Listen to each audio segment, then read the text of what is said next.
Si wap di li fait fret, en anglais c'est It's cold.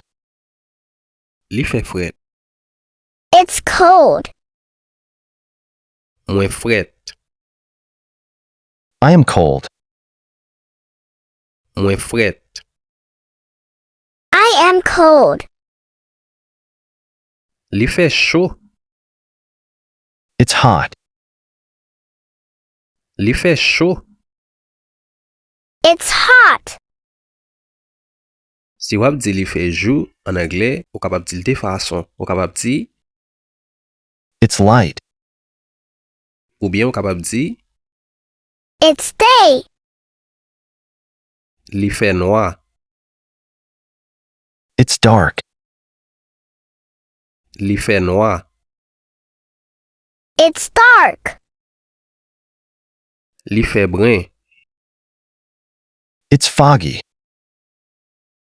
Li fait brun. It's foggy. Li lan nuit. It's night. Li lan nuit. It's night. Li fait calme. It's calm. Li fait calme. It's calm. Si wap di li chaud, ou bien li tiède, c'est It's warm. li chaud, ou bien li tiède, c'est It's warm. gen soleil. It's sunny. Gen soleil. It's sunny. Gen vent. It's windy. Gen vent. It's windy. Gen la boue. It's muddy. Gen la boue. It's muddy. Li fait neige. It's snowy. Li fait neige. It's snowy. Gen tempête. It's stormy. Gen tempête. It's stormy. Gen la lune. It's moonlight. Gen la lune. It's moonlight. Gen l'orage. It's thunderstorm.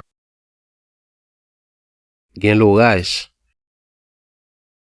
It's thunderstorm. Gen la pluie. It's rainy. Gen la pluie. It's rainy. Gen nuage. It's cloudy. Gen nuage. It's cloudy. Li fait glace. It's icy. Li fait glace. It's icy. Gen l'arc-en-ciel. It's rainbow. Gen l'arc-en-ciel. It's rainbow. Li fait fret en pile.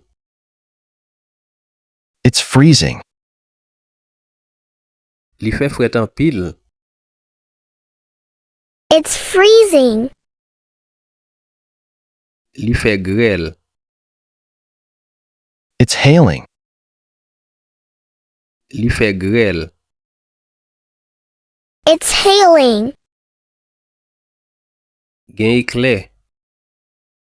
It's lightning. Gen éclair. It's lightning. La fait la pluie. It's raining. La fait la pluie. It's raining. Gen tornade. It's tornado. Gen tornade.